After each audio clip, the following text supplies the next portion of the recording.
Price the Lord. என் அன்பு தேவ பிள்ளைகளே, இந்த வீடியோ மூலமாக உங்கள் எல்லாரையும் சந்திப்பதிலே கர்த்தருக்குள் மிகவும் சந்தோஷப்படுகிறேன்.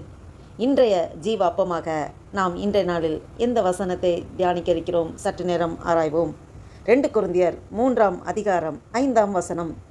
எங்களால் ஏதாகிலும் ஆகும் என்பது போல ஒன்றை யோசிக்கிறதற்கு நாங்கள் எங்களாலே தகுதியானவர்கள் அல்ல, எங்களுடைய தகுதி தேவனால் உண்டாயிருக்கிறது. ஆமென், அல்லேலூயா. பாருங்க, இந்த வசனம் அப்போஸ்தலனாகிய பவுல் அந்த கொரிந்து திருச்சபைக்கு எழுதுறார்.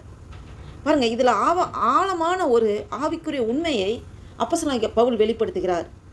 இது மனித தகுதி அல்ல, தேவனுடைய தகுதியே இந்த ஊழியத்தின் ஆதாரம்னு சொல்லி ஆழமான ஒரு விளக்கத்தை இந்த வசனத்தின் மூலம் வெளிப்படுத்துகிறார்.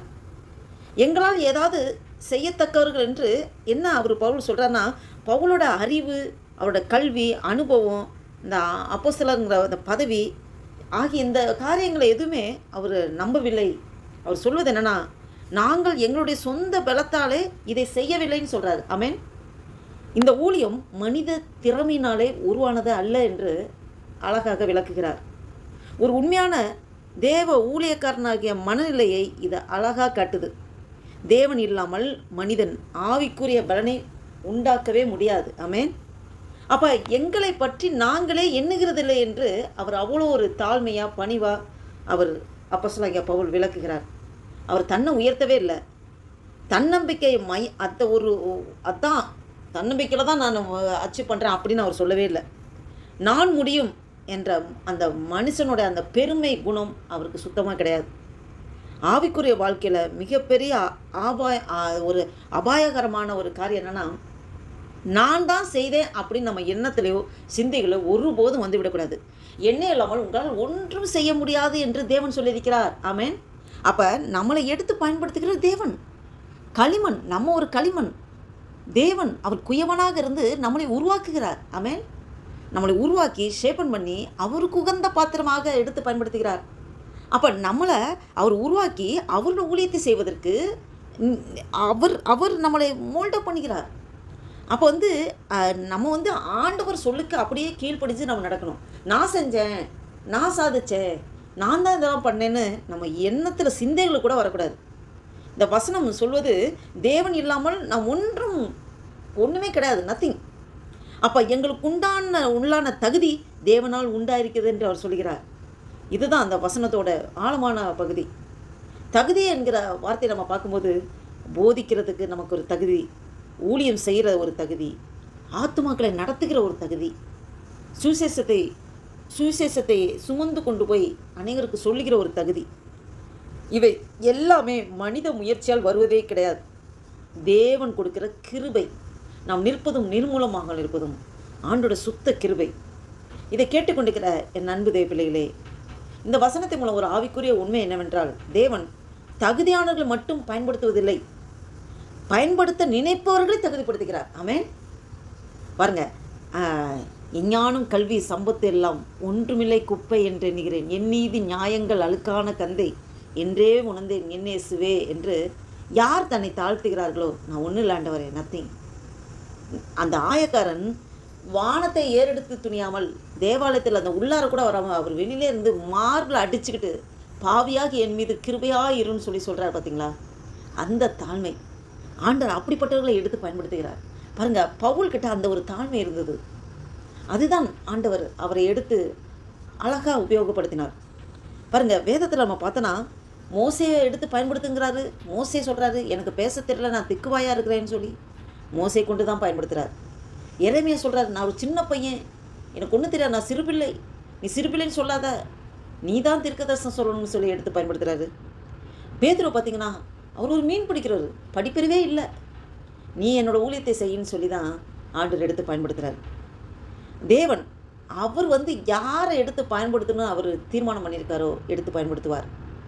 ஞானிகளை வெட்கப்படுத்தும்படியாக பைத்தியக்காரர்களை நம்மை தெரிந்து கொண்ட தேவன், பலம் உள்ளவர்களை வெட்கப்படுத்தும்படியாக உலகத்தில் பலவீனமான உள்ளவர்களை தெரிந்து கொண்ட தேவன், உள்ளவர்களை அவமாக்கும்படியாக உலகத்தில் இழிவானவர்களையும் அற்பமாய் எண்ணப்பட்டவர்களையும் தெரிந்து கொண்ட தேவன். இது அவருக்கு லேசான காரியம். ஆமென். இதை கேட்டுக்கொண்டிருக்கிற நண்பு தேவ பிள்ளைகளே, நாம் நம்மளை பெருமை பாராட்டி சொல்வதற்கு ஒன்றுமே இல்லை. நமக்கு கொஞ்சம் தான் பலன் இருக்குது. உனக்கு இருக்கிற இந்த பலத்தோட போங்கிறாரு. ஆமென். நாம் ஒவ்வொருவரையும் ஆண்டவர் ஊழியத்தின் பாதையிலே எப்படி இவர்களை நடத்த வேண்டும் என்று தேவன் ஒரு தீர்மானம் வச்சிருக்கிறார். அப்போ அவரே நடத்துவார். இது அவரோட ஊழியம். உங்கள் ஊழியம் நான் ஏன் கலங்கணும், அழைத்தவர் நீங்கள், நன்றாக நடத்தி செல்வீங்கன்னு சொல்லபடி அவரோட ஊழியம் யார்கிட்ட கொடுக்கணும், எப்படி நடத்தணும், அழகாக அவர் நடத்துவார். நம்ம ஒன்று தான், அவருடைய கரத்துக்குள்ளே நம்ம அடங்கியிருக்கணும். ஆமென். பாருங்கள், இந்த வசனத்தின் மூலமாக அவர் எவ்வளோ தூரம் தன்னை தாழ்த்துறாரு. அந்த ஊழியத்தில் ஒரு பணிவு வேணும், ஒரு தாழ்மை வேணும். அதுதான் பேஸ், அடித்தளம். அதில் நம்ம ஒழுங்காக கண்டிப்பாக அதில் நம்ம ஸ்ட்ராங்காக இருக்கணும். ஒருபோதும் ஊழியத்தில் பெருமையோ மேட்டுமையோ வந்துவிடவே கூடாது. நமக்கு இருக்கிற அந்த பெருமை, நமக்கு இருக்கிற அந்த திறமை, இந்த ஞானம், இதுதான் நம்ம இப்படி ஷைன் ஆகிறோம். No, never. ஆண்டோட சுத்த கிருபை. நம்மளுடைய பிரெயினை ஆக்டிவேட் பண்ணுறதே தேவன் தான். தேவன் தகுதிப்படுத்துகிறார். நான் தகுதியற்றவன் அப்படின்னு நம்ம எப்போ நினைக்கிறோமோ ஆண்டு நம்மளை தகுதிப்படுத்த ஆரம்பித்து விடுகிறார். அல்லேலூயா. இதை கேட்டுக்கொண்டிருக்கிற என் நண்பு தேவ பிள்ளைகளே, இந்த வசனத்தின் மூலம் உங்களோடும் என்னோடும் ஆவியானவர் அழகாக பேசிக்கொண்டிருக்கிறார். எங்களால் ஏதாகிலும் ஆகும் என்பது போல ஒன்றை யோசிக்கிறதற்கு நாங்கள் எங்களாலே தகுதியானவர்கள் அல்ல. எங்களுடைய தகுதி தேவனால் உண்டாயிருக்கிறது. ஆமென். நாம் முற்றிலுமாக நம்மளை அர்ப்பணிப்போம். ஆண்டவரே, என்னுடைய தகுதி ஒன்றுமே இல்லை ஆண்டவரே, நான் ஜீவனோடு இருப்பது உடைய கிருபை ஐயா. என்னை அழைத்ததுக்கு ஒரு நோக்கம் உண்டு, ஒரு முகாந்திரம் உண்டு. என்னை கொண்டு நீ என்ன செய்ய சித்தம் தீர்மானம் வைத்திருக்கிறோ உடைய சித்தத்தைப்படி நடத்துங்கப்பா என்று சொல்லி முழுதுமாக அர்ப்பணித்து நாம் ஆண்டவரிடையில் ஜெபம் செய்வோம். இந்த ஒரு அர்ப்பணிப்போட ஒரு புதிய நாளுக்குள் ஆண்டவர் நம்மளை நடத்தி கொண்டு வந்திருக்கிறாரே, நன்றி உணவோட ஆண்டவர் நோக்கி பார்ப்போமா? ஜெபம் செய்வோம். அல்லேலூயா. நன்றி தகப்பனே, நன்றியோடு துதிக்கிறோம் ஆண்டவரே. துதிகளின் மத்தியில் வாசம் செய்கிற தேவனே, நன்றியோடு துதிக்கிறோம் ஐயா. ஆண்டவரே அப்பா, 7 குத்து விளக்கு மத்தியில் உலாகிற தேவனை துதிக்கிறோம் ஆண்டவரே. வானம் எனக்கு சிங்காசனம், பூமி எனக்கு பாதுபடி என்று சொல்லுறே. உடைய பாதுபடியில் உண்மை நோக்கி பார்க்கணும் என்று கொடுத்த இந்த மேலான தருணத்துக்காய் ஸ்தோத்திரம் ஆண்டவரே. பரலோக ராஜ்யத்திலே ஆண்டவரே அநேக தூதர்கள் இடைவிடாமல் ஆண்டவரே அப்பா, ஆண்டவரே சேனைகளின் கர்த்தர் பரிசுத்தர் பரிசுத்தர் பரிசுத்தர் என்று இடைவிடாமல் உண்மை துதித்துக் கொண்டிருக்கிறார்களே. இந்த பூலோகத்திலே ஆண்டவரே உண்மை அறிந்து கொள்கிற வாய்ப்பை எங்களுக்கு தந்திர நன்றி தகப்பனே. அப்பா, இடைவிடாமல் நன்றி செலுத்துகிறோம், துதி செலுத்துகிறோம் ஆண்டவரே. ஒரு புதிய நாளைக்குள்ள எங்களை நடத்தி கொண்டு வந்திருக்கிற நன்றி தகப்பனே. இந்த 2026 வருஷத்தின் 5வது மாதமாகிய மே மாதத்தின் ஆண்டவரை 26ஆம் தேதியை காண கிருபை செய்த தேவனே, உமக்கு கொடான கொடி ஸ்தோத்திரம் ஐயா. நன்றி தகப்பனே, நன்றி தகப்பனே.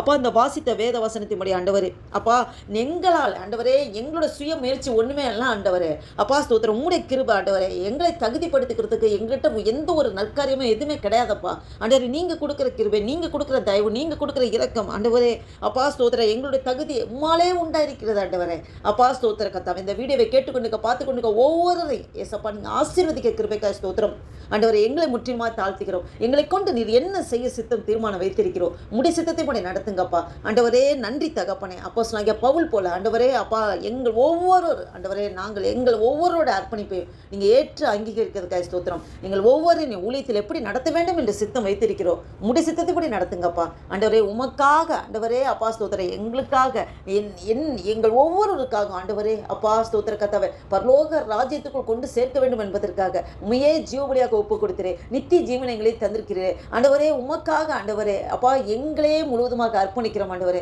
எங்களை கொண்டு நீர் என்ன செய்ய சித்தம் வைத்திருக்கிறோம் உடைய சித்தத்தைப்படி நடத்துங்கப்பா ஆண்டவரே. நன்றி தகப்பனே. அப்படியே சேவப்பற கிருபைக்காய் ஸ்தோத்திரம். ஒரு புதிய நாளுக்குள்ள எங்களை நடத்தி கொண்டு வந்திருக்கிற நன்றி தகப்பனே. இந்த நாளில் டைட்டு செய்கிற எல்லா வேலைகளையும் ஏசப்பா உம்முடைய அப்பா திவ்ய கரம் கூட இருந்து நடத்துகிற கிருபைக்காய் ஸ்தோத்திரம். இந்த வீடியோவை கேட்டுக்கொண்டு பார்த்து கொண்டு ஒவ்வொருவரையும் அவங்க குடும்பத்தையும் சொந்த பந்தங்கள் உற்ற உறவினர்கள் நெஞ்சிற பந்துக்கள் எல்லாரையும் ஆசீர்வதிங்கப்பா, பலப்படுத்துங்க. கொடுத்த வேலைக்காய் ஸ்தோத்திரம். வேலை ஸ்தலத்தில் எல்லாருடைய கண்களுக்கு தயவும் இரக்கம் கிருபை கிடைக்க செய்யுங்க ஆண்டவரே. நன்றி தகப்பனே. எங்களுக்குள்ளே நீர் இருக்கிறீர் என்பதை அநேகர் கண்டுகொள்ள அப்பா எங்களுடைய வாழ்க்கையை ஆண்டவரே முழுவதுமாக அர்ப்பணிக்கிறோம் ஆண்டவரே.